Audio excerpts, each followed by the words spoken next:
Welcome, guys. You are with Chasing Man. I'm your host, Liam McWee, and I am in the presence of a wonderful human being, a wonderful man, Mr. Ryan STAG O'Connor. How are you, buddy? Bloody good, man. She's 6 a.m. here, which is good. It's wicked to get out of bed and start the day. Do a bit like Jocko, get up before the enemy.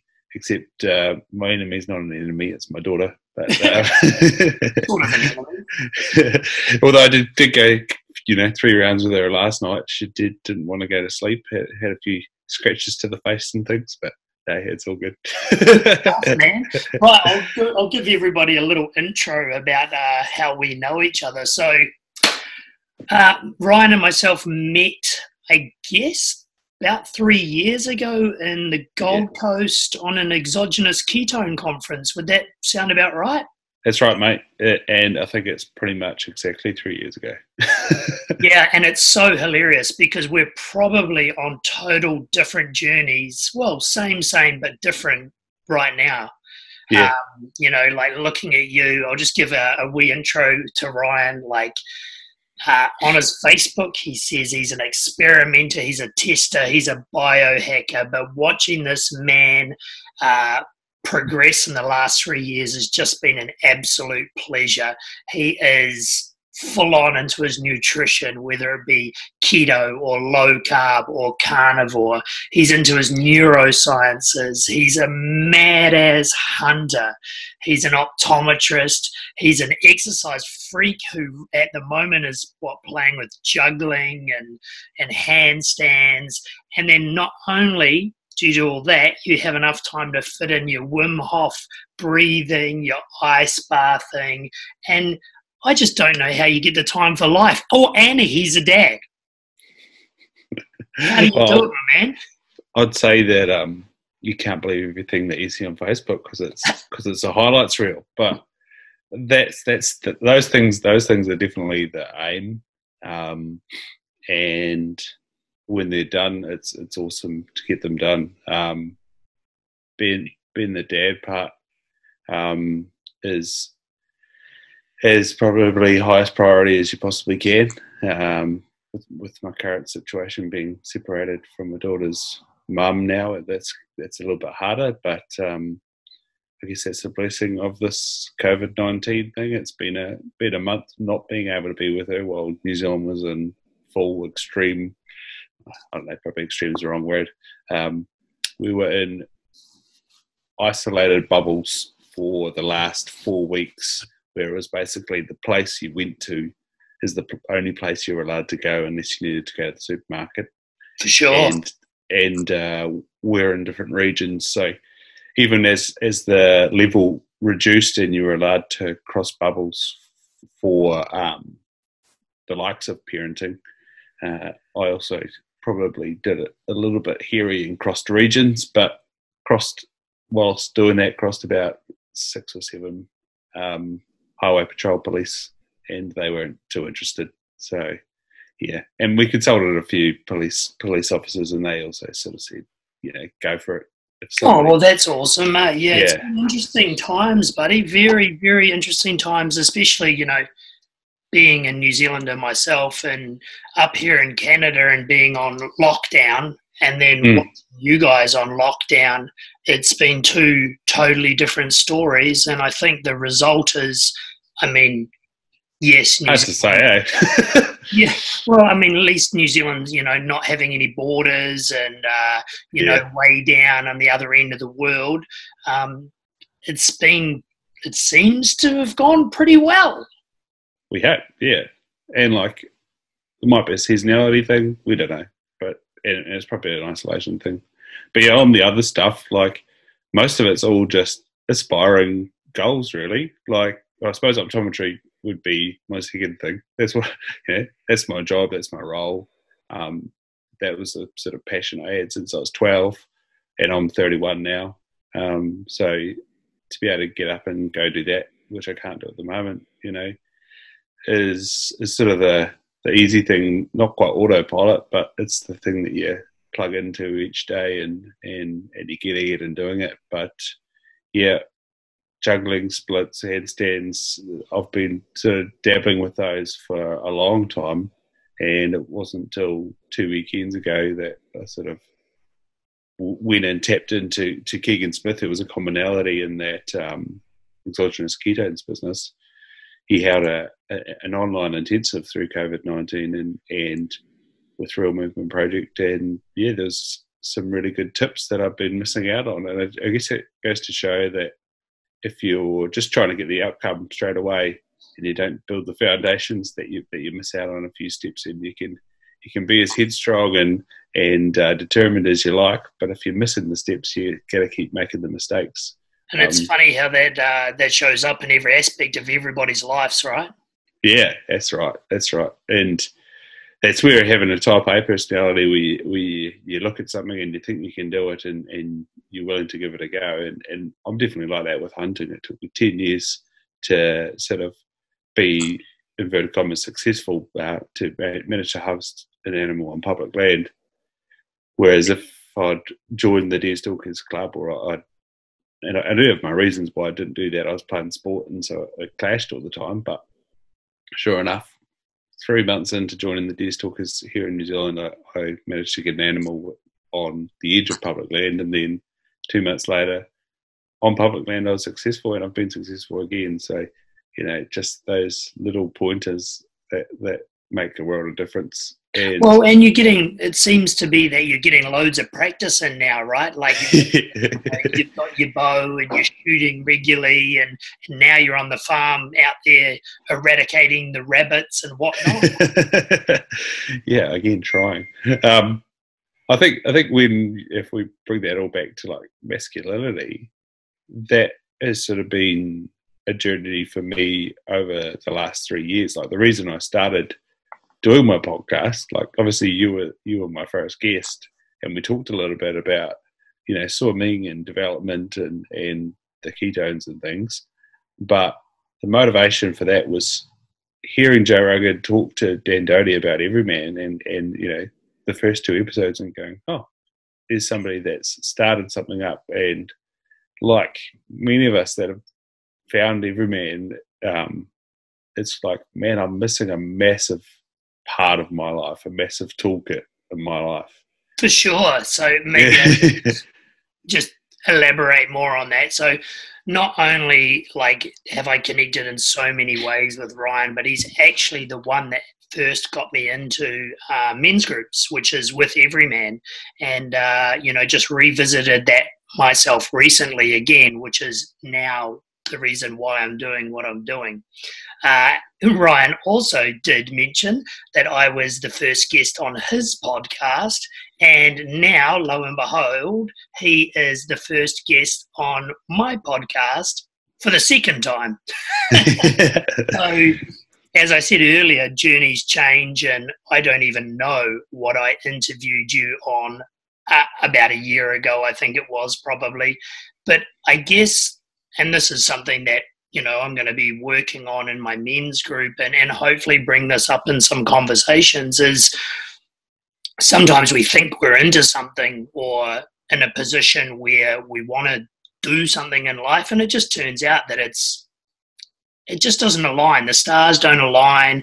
Whatever it was I was trying to do back then just wasn't the time, and it wasn't the place. And so I thank you, Mr. Ryan Stag O'Connor, for being ever so patient and giving this a go again, because I promise you that I will not let myself down. No, you will be going live. You're right. It's funny, like even my podcast, like, we started off, and I didn't know where it was ever going to go as well. It's really fascinating witnessing a first podcast.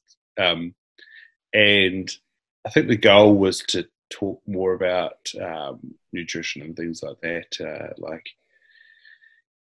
I was quite cavalier on the keto thing at the time, as we all were, and I still really, really rate that as a tool, and definitely a sustainable way of life, especially if you're in that position. But as I then sort of started to talk with my friends about their businesses, and then sort of talk with people more broadly and a lot about emotional intelligence and things, the thing that's really funny, the more and more episodes you do, the more and more things that keep showing up in your life. And you know, I've been someone that sort of joked around about coaching, and that's just being, you know, flippant. There's good and bad coaches out there. There's good and bad optometrists out there. There's good and bad podcasts out there. But having done some over the last 4 months, and that was with someone who had a real solid base. They'd been in the military, they'd worked in banking, and then luckily for me, they'd done 20 years of coaching as well. They brought up, you know, they solidified so many points, and you know, that's where someone like yourself with experience working in a really good system that's helping people out can be just so massive, and especially connected to a network like Everyman of people working to the betterment of themselves, to be more wholesome, I guess, is, you know, and that's where jokes and you see in this culture now that, you know, you take offence to things that are flippant or joking or said half-hearted, just doesn't do anyone any favours, because there's nuance and there's laughing at yourself and all that sort of thing. But yeah, I think the fascinating thing about, like you said, it's all journeys, and podcasting is one of those things. And now I talk to hunters, I talk to strength and conditioning coaches, talk to nutritionists, talk to scientists, talk to people that are doing a business, talk to my boss who's been an optometrist for 40 years. You know, it's just really, really fun to see people's journeys and then see commonalities of awesome experience. It's cool. For sure. So we know a little bit about you now, and then where you've been at.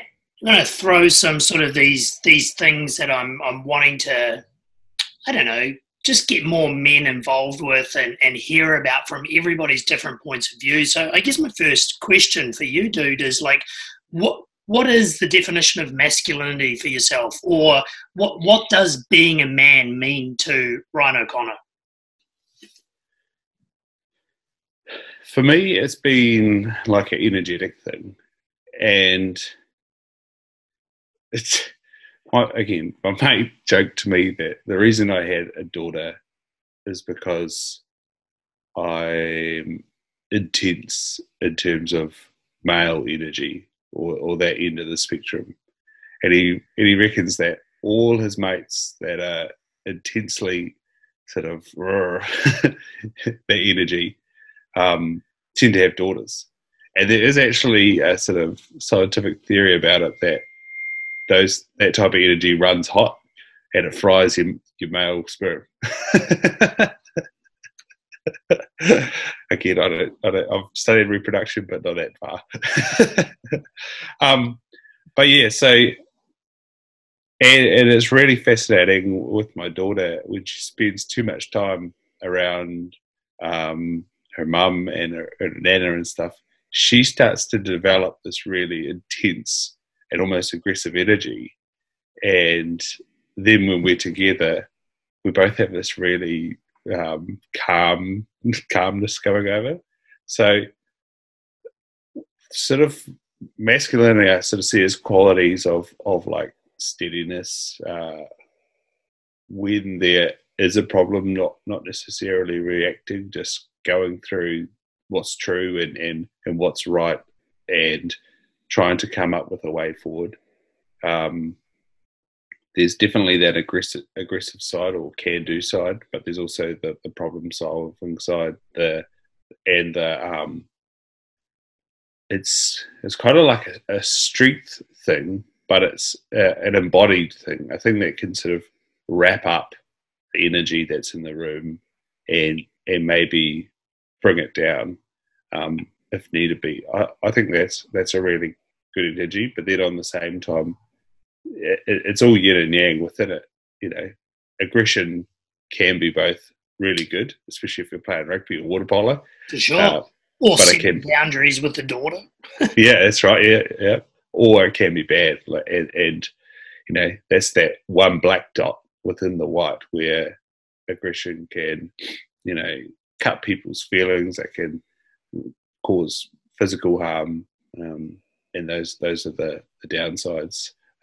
Same with that sort of enveloping energy. It can be good because it makes people feel safe. It makes people feel like they've got a guide, but then it can also be controlling and domineering.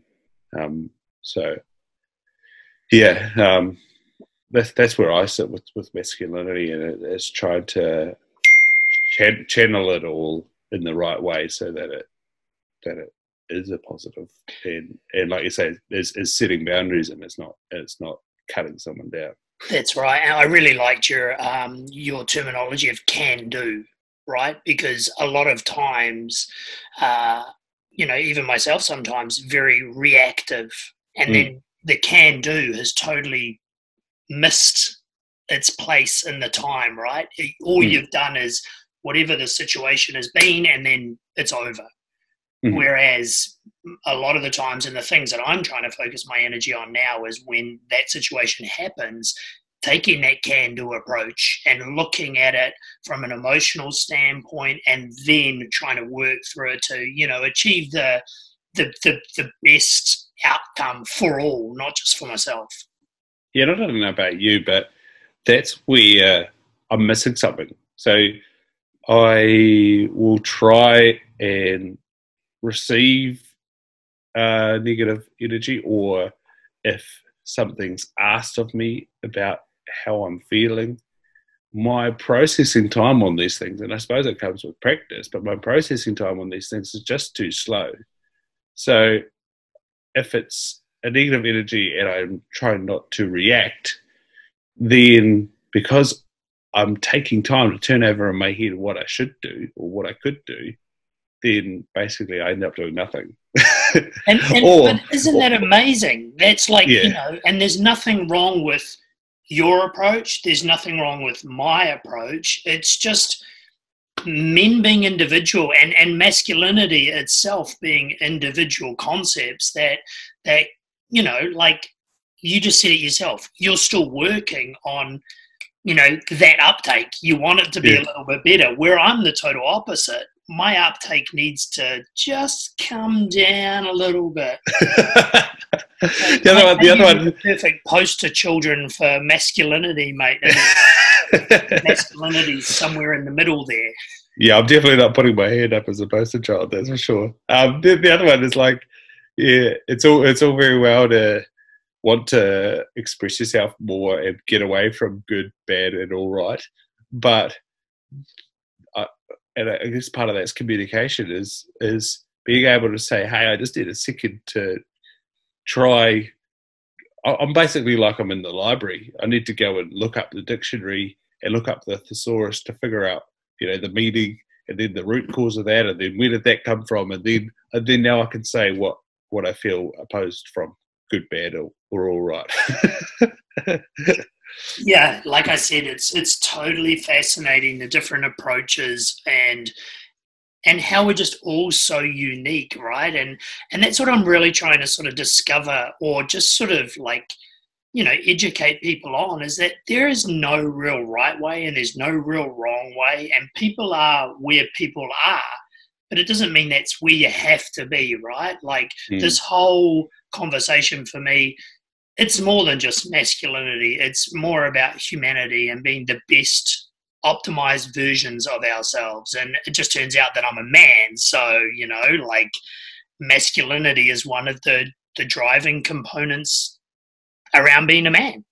I guess for you there in Canada, you're also, and we're seeing the tiniest bit about that in New Zealand. And hey, come 5 years, New Zealand's probably 5 years behind Canada, 10 years behind the States, and 20 years behind the UK. But, we'll start to see those people that, you and I are men, but we'll start to see those people that are identifying with men. And again, it's going to be another thing that we have to process. And then on the flip side, we're going to have more and more men that are identifying as women, and you know, Canada is one of those people that for one reason or another seems to be leading that charge, and without its, you know, discussions and nuances around it. But hey, it's a growing thing, this life that's really strange. Man, and it's a discussion, right? Like it is what it is. And now if there is people out there that have issues with it, these things aren't going to go away. It's, you know, how do we once again, how do we react with it to the best of our ability, that it doesn't, you know, ruin other people or ruin our own our own manhood, right? Like, it is what it is, and yours is yours, and mine is mine, and theirs is theirs, and let's just be happy with ourselves and work on ourselves and get the best that we can possibly be. That's the way I see it anyway. So anyway, man, so you've sort of given it a definition, but what does it actually mean to you? Like how are you acting, and how do you see men, like the optimum way for yourself? Because I know you can't talk for anybody else. Is like, how do you believe being the best man that you can be, how should you act, or how should you behave or talk or treat people, or, you know, like what for you stands out most to being the best version of Ryan O'Connor? Well, I guess if how you introduced myself is coming across, then I think I'm doing a good job of what I'm trying to put out there. I'm trying to put out there that there isn't an excuse for doing however you want to do it. That's the tagline for my podcast, is life less ordinary. So it doesn't have to be the ordinary. You don't have to fit into this box. There's many ways of doing it. There's many ways of thinking about it.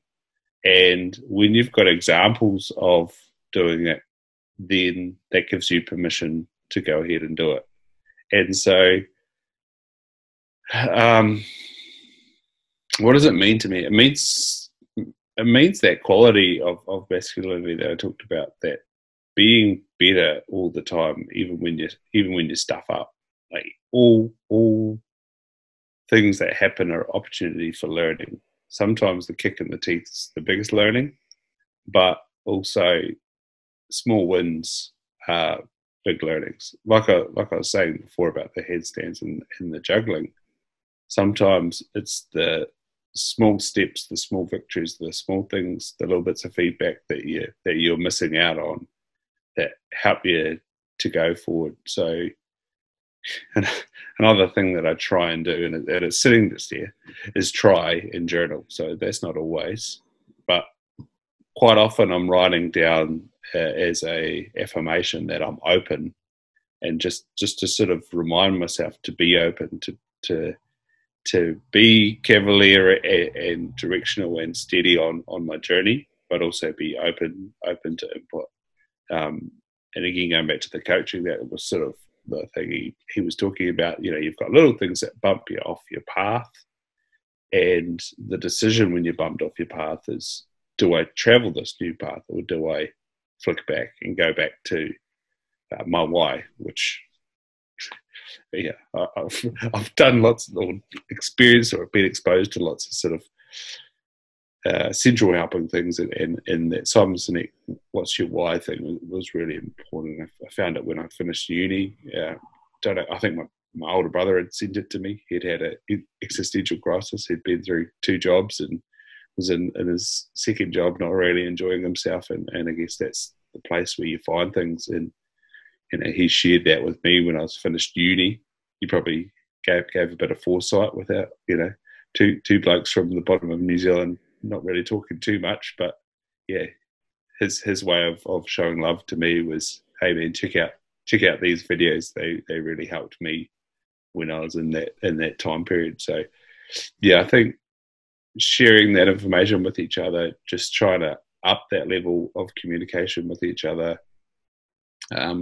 My flatmates from uni, we have a Facebook chat. It doesn't get used too much, but we do catch up and yarn, and I had one of them on a podcast yesterday as well, just, yeah, for that, our flat was called El Rancho, just jokingly. And so we've called that chat El Rancho Elite. So, you know, we want to be elite. One works in sport, one works in engineering, and two of us are optometrists. We want to, you know, have that as a sort of a guiding light to be better, improve, get on that journey. And you know, it's an early journey for us. We're 6 years out of university, but yeah, that's the aim, I guess, to constantly improving. Again, in that year we had Elliot Hulse influencing us, and he goes that mantra of being the best version of yourself. So I think that is a really good, well, you don't want to say good, but that's something for me that I think is a guiding way for masculine energy. A meaningful thing for masculine energy is not worrying about those small errors or those big kicks in the teeth, but just carry on, move forward into being that best version and learning from all things, being open to it, learning from all things. And I get that vibe from when I listen to your podcast, man. Your life is all about sort of, you know, getting that really good balanced place for you, right? Like you talked of yin and yang there before, and everything that I see you do, whether it be on Instagram or on your podcast, is very stable, very balanced, very, you know. Again, thanks, man, but don't let Instagram trick you. No, but man, if that's the way I see you, like, I'm sure it's showing up a lot of the time in your life, man. So give yourself the permission just to give yourself a big high five, because you're throwing it out there, and man, that vibe really works for me. You motivate me, believe it or not, man. Everything that I see you do, like I've picked up the juggling balls, and I've gone hard with Wim Hof in this COVID time, and I owe you a big thanks for a lot of that. So I appreciate it, man. Likewise, cheers, man. So the next question I have for you is it's a bit of a, could be a tough one, could be a vulnerable one, but can you share with everyone maybe like a time in your life where you just felt like you weren't treated equally as a man, and how that affected you, and I guess, I don't know, maybe some tools or strategies that you put in place to get over those bumps in the road?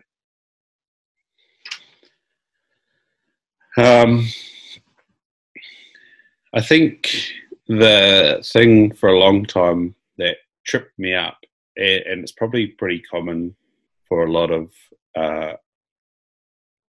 adolescent men, I guess, not being given the tools or the situational awareness to move through it as a teenager, and you know, we can all just go with the knowledge that we had at the time, but in intermediate, like most guys, you know, you get on a bus or you're sitting around in a classroom and you get an erection, and then being in a Catholic school, gosh, it was taboo as hell, and so a lot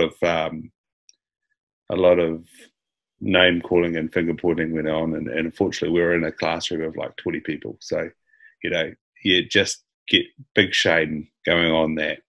And then so I left that full primary school, and then went to high school where my dad was a teacher. And so I went from a primary school of like 100 people to a high school of 1,600 people, and I was the only person from that school that was there. And so luckily with sport and things, I knew a few people, and so, but again, it was just that sort of friend group sort of feeling out and things like that. And you know, you think you have one friend, and then all of a sudden they have different friends from their classrooms, and again, the likes of bullying happens. And so all of a sudden it went from being mates with someone to being, you know, called, they just started saying, instead of using my name, they started calling me gay, and so that sort of again quickly was triggering, and that went on for a few weeks or so. And then we were playing rugby league out on the field one day, and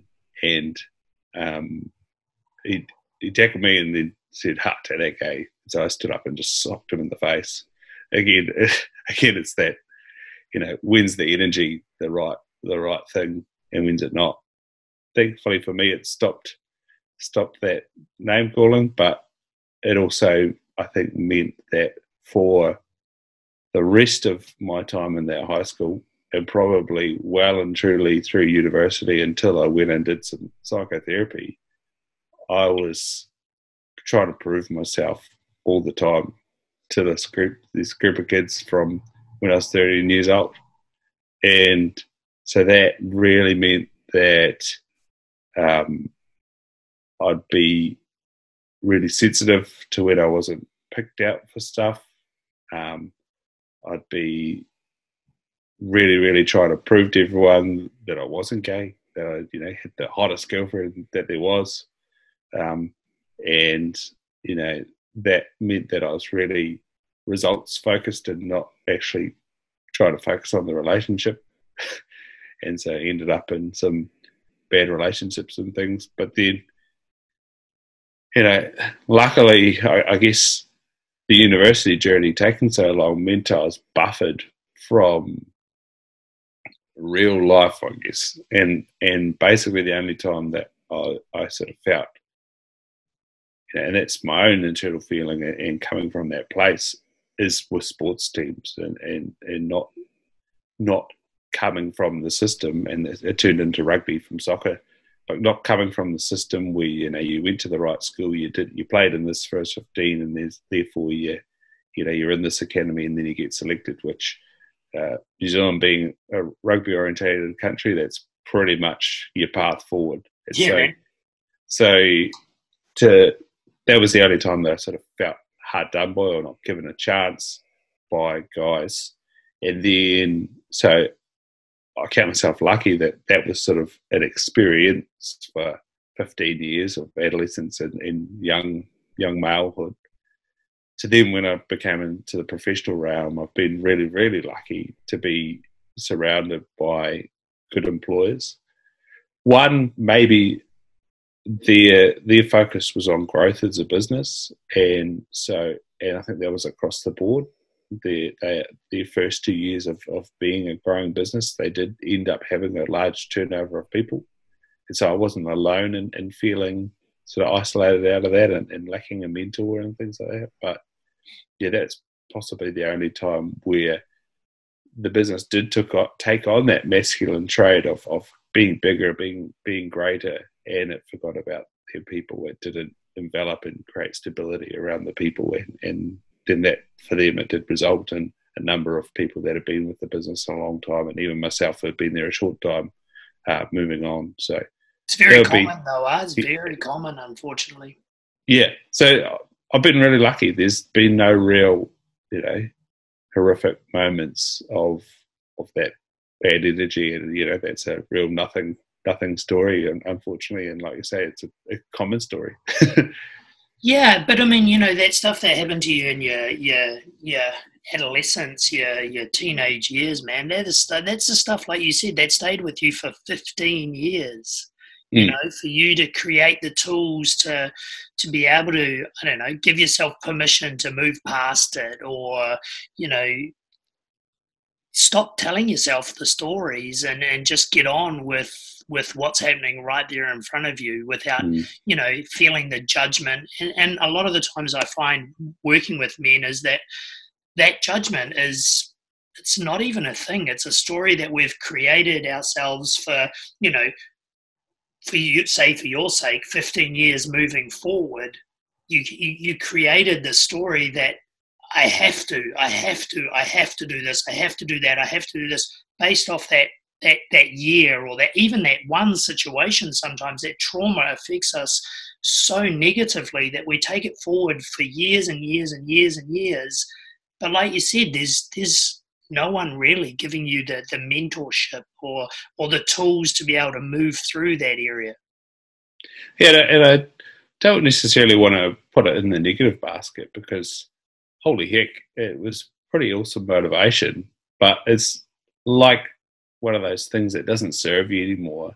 And when it came to being 25, starting to work, trying to figure out where my life goes, and thankfully the girlfriend I had at the time, again, you don't want to bag on people, but she had done a lot of psychotherapy herself and suggested it for me, and I sort of went in there thinking that there was something, mentally wrong with me, and all it was is a simple, mate. It's a issue of self-esteem. You're locked up in this worthiness story from being a teenager or early teenager, 13. You're locked up in this worthiness story and being seen story, where really look at what you're doing. And his tool was so simple. It was, imagine you were telling yourself this story. You'd say, mate, it's all right. Yeah. Do you know what? Let it go. Ironic. So I did my meditation this morning, and it was about self-compassion and having the ability to look at the situation that's happening to you as if it was happening to someone else, and you being compassionate to that other person. Now be compassionate to yourself. There you go, mate. There's one of those moments that life is synergistic and it shows up in your conversation, and you just start going. My friend Will Fleming's podcast is called Please Blow My Mind. And it's just like... Yeah, man, I really enjoyed that podcast. But, and then there's the other side of the coin, that if you didn't have what happened to you in those adolescence days, would we be here right now? I know. In this podcast, right? That's the beautiful thing about life, is like, you are where you are supposed to be because that's where you're supposed to be. And if you don't enjoy where you are right now, then that's when you do something about it, right? You've obviously done all the work over the years to be in my presence, my man. but to be the happy, cheerful, go-lucky, ever-improving man that you are, which speaks, like, once again, it speaks just absolute gold about yourself, mate. Thanks. And I don't want to come, because I want a bit of humility to it. It's, again, it's the coaching thing is fresh, and it's saying, really what you are is what you say to yourself when you're by yourself. And that's one of the things, like you mentioned, meditation, and I think being on the hunt, especially if you're by yourself, is a form of meditation, because you start to find those voices that are judgy, are a bit rough on you, and going, where do you hide out, and how often do you talk to me? So yeah, I definitely have that. Definitely have mornings where I roll over. Definitely, that's the funny thing you said about Wim Hof, and especially the ice bath side of things. It's never easy to turn that cold tap on. No, and that's the voice in your head again, right? I can't do this. I can't do this. What are you doing this for? and again, same with hunting. It's like it's something you look forward to and plan out and can't wait to do. And the day you go to do it, you're like, oh no, I don't want to go anymore. You're like, who are you? This is the thing you love. Again, the synergistic thing, right? Like yesterday, I did a post about Maslow's hierarchy. Yeah, nice. And it was, the bottom of the pyramid is the foundation, which is our basic needs. But no one ever talks about the basic needs of actually being comfortable with yourself. We have basic needs of food. We have basic needs of, shelter and oxygen and all those sorts of things. But if you can't deal with the voice that's in your head, how are you setting yourself up to move forward in life, right? Like, I don't know about you, man, but mine doesn't stop. I think I mentioned to you, like, this first month of, like, dedicated meditation has been really, really challenging because I have this monkey mind. And I feel that now that I'm coming to grips with quietening him when I need to quiet him, I'm able to do that in my everyday existence, right? Like, when the situation gets rowdy, I don't do that. I can go, let's not take as long as Ryan might, but let's deal with this situation in the right manner, not reactive.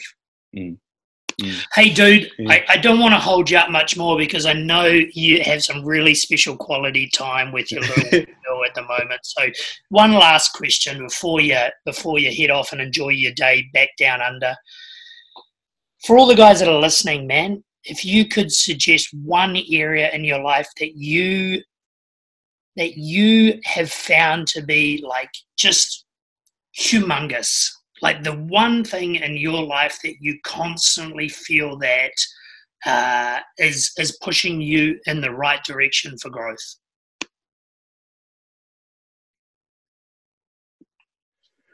I think the reason Simon Sinek's been so successful, and that's that, and like you and I have been involved with a network marketing company. I've been involved with 4 different optometry companies. I've been have colleagues that run successful businesses. Talked to 137, 38 now people on my podcast, or not. They're not all. Some of them are the same people, but say 125 odd people. And I think that's, and you touched on it there with Maslow's hierarchy of needs, is that foundation that, go back to Simon Sinek, that why.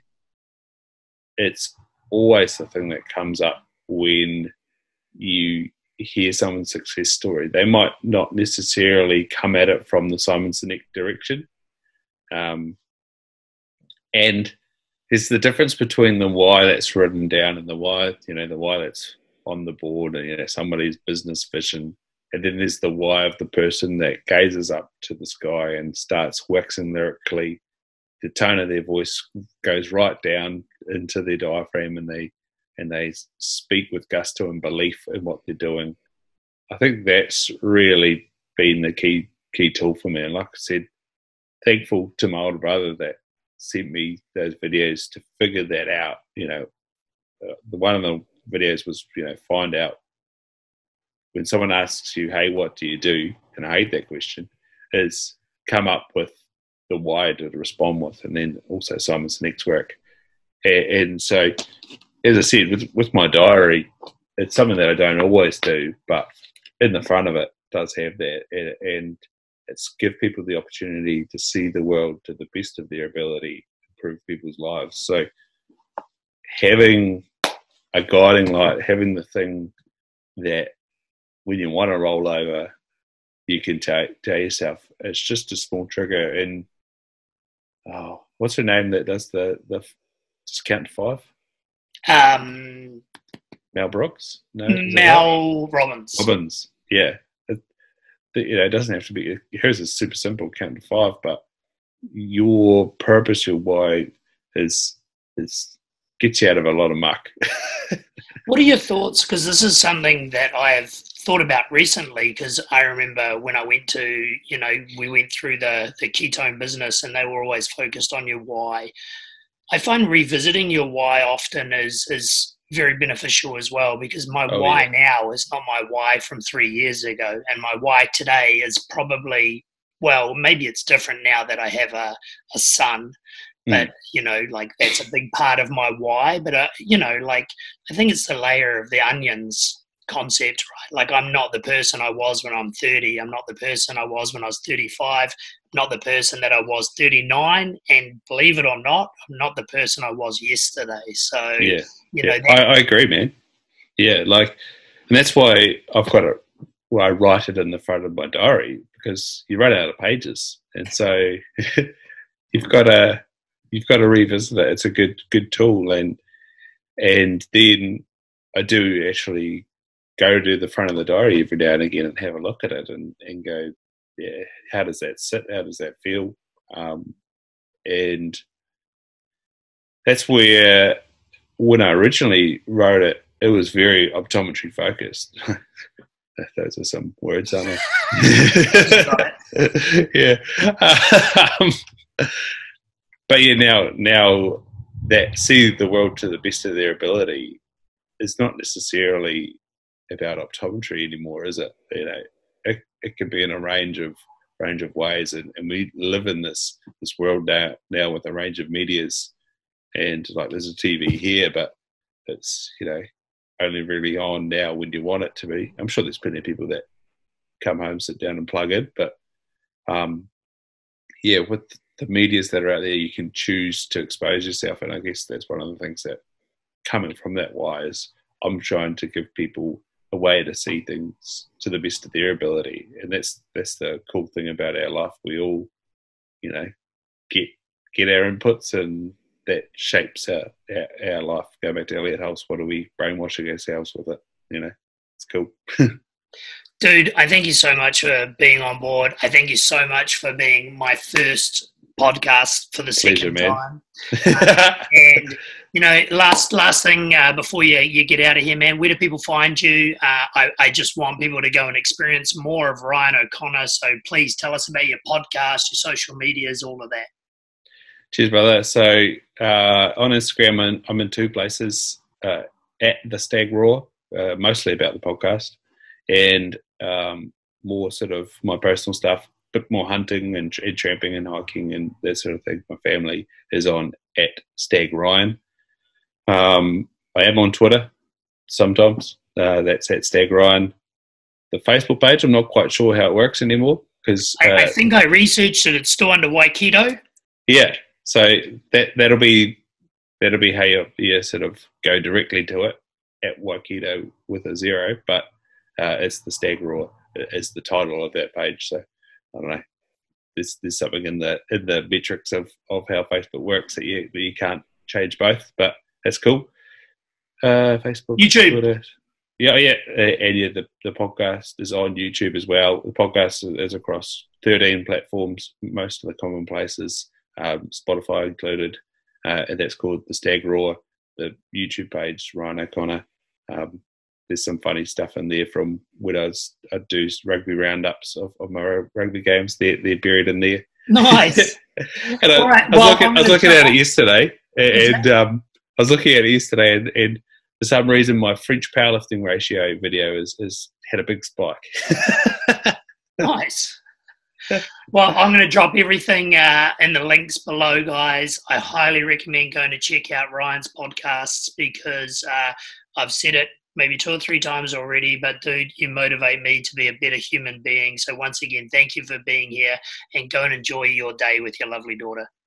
Cheers, brother, and all the best for this. I can't wait to listen back to this and listen to more, man. Good luck. Here we go. All right. Catch you later, bud.